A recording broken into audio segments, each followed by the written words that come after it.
Olá, meu amigo, minha amiga, sejam bem-vindos ao nosso Portal do José, fechando mais uma semana com esse nosso primeiro encontro de sexta-feira, no momento em que todas as pautas que estavam sendo discutidas, tanto pelo nosso portal como também em outros veículos de comunicação, acabaram sendo suplantadas em função de um episódio muito grave e complexo que coloca o ministro de Direitos Humanos, Silvio Almeida, no centro de todos esses debates. Eu vou conversar aqui com vocês sobre alguns aspectos e algumas situações jurídicas que podem decorrer dessa história toda e os aspectos políticos também, em meio a outros assuntos que também irei abordar com vocês aqui no nosso portal de hoje. Antes de mais nada, é sempre muito importante convidar você que está chegando agora ao nosso portal e ainda não é inscrito, ainda não nos conhecia, para que você se inscreva aqui conosco, conheça também os nossos outros vídeos. Se você gostar, compartilhe, recomende. E nunca se esqueça, dê o seu joinha, o seu comentário, se puder, se inscreva aqui também no nosso clube de membros. Você que é muito bem-vindo e muito bem-vindo. Gente, olha, tá uma polêmica danada, né? A situação, todos vocês que acompanham os noticiários aqui no nosso país já estão sabendo. Polícia Federal abre investigação após denúncias de assédio contra Silvio Almeida. São denúncias tanto de assédio moral quanto assédio sexual. São duas coisas bem diferentes.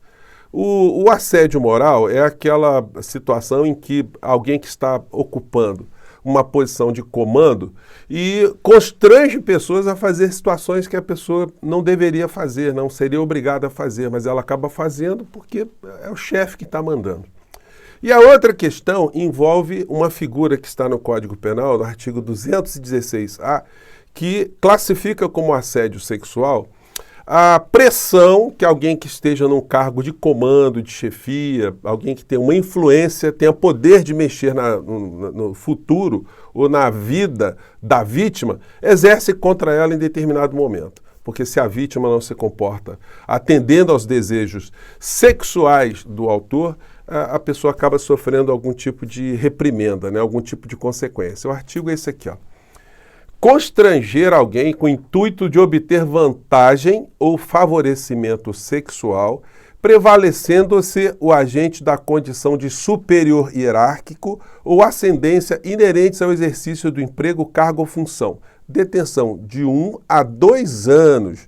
A pena é aumentada até 1/3 se a vítima é menor de 18 anos. Bom, então é o seguinte. Então, para a gente ter aí a caracterização de um possível crime envolvendo aí o ministro Silvio Almeida, seria necessário que fosse provado que ele exerceu algum tipo de pressão para obter alguma vantagem sexual sobre subordinados dele. Então, nós não sabemos absolutamente nada do que está sendo apresentado aí pelos veículos de comunicação, porque não há ainda materialidade. Nós não sabemos quem são as vítimas, o que de fato teria acontecido, quais são os fatos relatados. Enfim, existem diversas situações aí no campo da subjetividade e aí é muito complicado a gente tirar qualquer tipo de conclusão, porque a gente aprende no bom direito que julgar é fácil, o difícil é ser justo. Mas nós temos uma questão política muito complicada no meio dessa história toda. Porque, em que pese o ministro Silvio Almeida está naturalmente fazendo a sua própria defesa, né, alguns elementos vão complicando esse episódio todo, como, por exemplo, uma foto que a Janja publicou beijando a testa de Aniele Franco.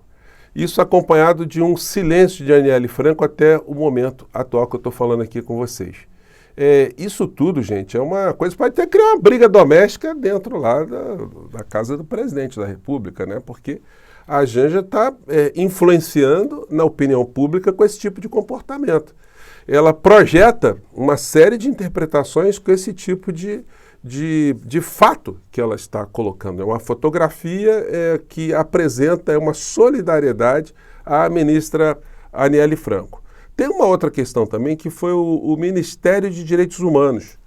O Ministério das Mulheres classifica como graves denúncias contra Silvio Almeida e cobra rapidez na investigação. Pasta divulgou nota pública na página oficial e nas redes. As denúncias de assédio sexual contra o ministro vieram à tona nessa quinta-feira. Bom, esse assunto está fazendo, então, que todas as pautas aqui no nosso país sejam suplantadas. E o que a gente poderia dizer do ponto de vista assim, de uma moralidade pública? Em primeiro lugar, quando o fato surgiu, se isso é noticiado, e isso é uma coisa que diz respeito à reputação de um ministro, sobretudo na pasta de direitos humanos, em qualquer país civilizado, não estamos falando aqui no Brasil, porque isso aqui é muito raro, né? Aconteceu uma vez ou outra. O homem público ele tem que chegar e entregar o cargo. É o que o ministro Silvio, na minha opinião, deveria ter feito logo no começo do episódio. Ter entregue, chamado o presidente Lula, ter pedido uma audiência e ter entregue o cargo com a seguinte observação: olha, estou entregando o cargo porque pintou uma denúncia muito grave e complexa contra a mim, contra a minha conduta, e eu exijo que se faça uma investigação rápida e que seja consequente e, provada a minha inocência, eu retorno para o cargo. Se não, enfim, perdeu, né? É que os homens públicos fazem em muitos lugares. No entanto, o ministro Silvio ele entendeu que isso está sendo um ataque tanto a ele quanto a uma política pública que ele desenvolve à frente do Ministério dos Direitos Humanos. E aí, ao não tomar nenhum tipo de atitude, ele vai deixar com que o presidente da República seja o árbitro dessa situação. O presidente da República ele não se precipita, já teve outros casos também onde pessoas foram acusadas, ele dá o benefício da dúvida, ele sabe como é importante ter um julgamento justo.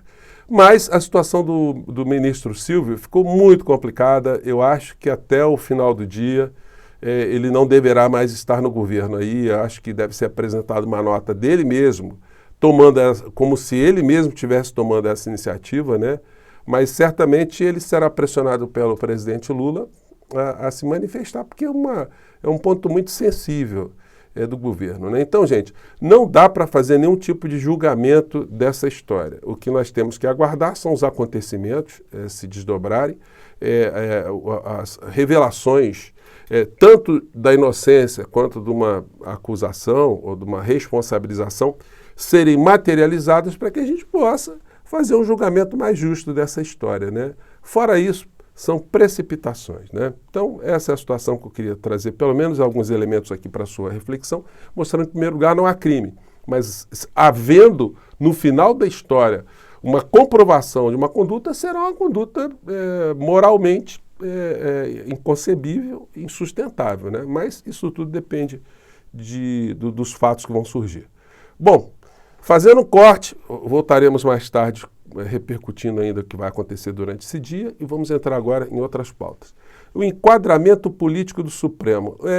O Estadão está dando repercussão, uma pesquisa que foi feita pelo Atlas, pelo Instituto de Pesquisa Atlas, absolutamente mambembe, sem pé nem cabeça, sem nenhuma metodologia, uma pesquisa meio que encomendada mesmo para queimar o Supremo Tribunal Federal, queimar o ministro Alexandre de Moraes.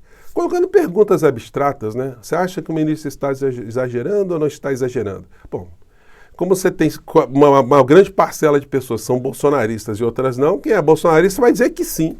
Quem não é vai dizer que não, porque fica no achismo. As perguntas objetivas deveriam ser colocadas no outro sentido. Uma empresa que avilta a Constituição Federal, o empresário estrangeiro, ele tem o direito de descumprir medidas jurídicas, mesmo que considere as medidas ilegais?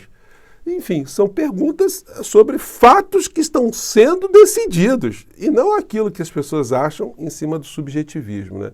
E o Estadão usa esse tipo de pesquisa mambembe para dizer que o Supremo tem que baixar a guarda, a bola, e sobretudo o ministro Alexandre de Moraes, né? O que eles querem? Que o ministro seja mais lento? Que o ministro deixe de apurar? Que o ministro deixe de decidir? Bom, uma coisa é certa.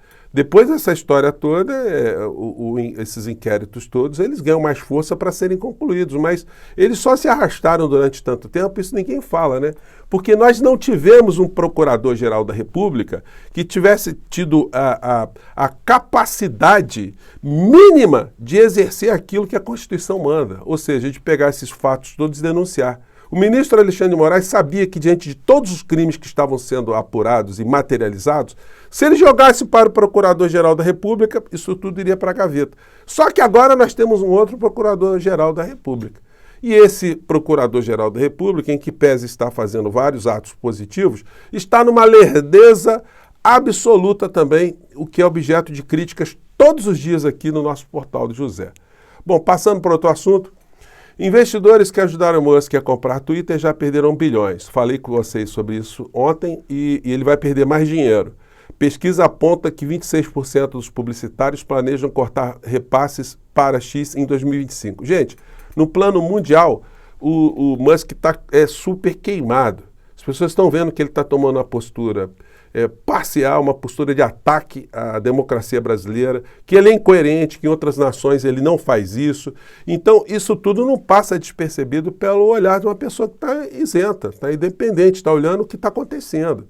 Então, a figura está com a reputação muito queimada, muito ruim. E para piorar, na cabeça da extrema-direita, isso é uma coisa maravilhosa, mas para piorar, aconteceu isso aqui.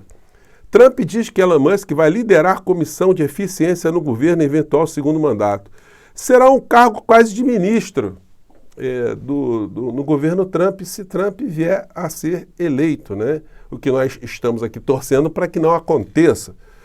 Não que uma vitória de Kamala represente uma revolução nos Estados Unidos, não, nem no mundo. Mas colocar um grupo de delinquentes comandando a maior nação do planeta é complicado, né? Então, vai criar conflito de interesses. O que nós vamos ter? Nós vamos ter aí esse bilionário confuso da cabeça, para não dizer outra coisa, né? Comandando a geopolítica nos Estados Unidos, junto com Donald Trump. Os bolsonaristas estão acreditando que isso vai acontecer, né? Bom, e aqui chegando na parte final aqui do nosso papo, bom, deixa os bolsonaristas sonharem. Esse episódio de hoje, inclusive, deu uma murchada na manifestação que eles querem fazer amanhã, né? Eles estão aí perder a pauta do dia, né? Decisão incendiária de Nunes Marques sobre X enche a bola de Elon Musk. O que acontece, gente? O Nunes Marques foi flagrado em mais uma festinha de arromba, porque muita gente se esqueceu, né? Ele já foi num jato também de outro empresário para Roland Garros há um tempo atrás, né? Com tudo, uma situação muito escabrosa que mostra que o ministro é um bolsonarista mesmo, né? Porque ele também não tem a menor ética, a menor pudor, faz esse tipo de coisa. E aí caiu por sorteio na mão dele essa responsabilidade de falar sobre o assunto, que para ele agradar o bolsonarismo, o que ele fez? Ele jogou isso para o plenário do Supremo Tribunal Federal. E aí, gente, o plenário do Supremo Tribunal Federal vai dizer que essa ação aí para tentar salvar o X é absolutamente inútil, né? Bom, eu voltarei aqui para a gente conversar sobre todos esses assuntos, mas por enquanto espero ter jogado aqui algumas informações para a sua reflexão. Fico por aqui, um grande abraço, até mais tarde, tchau!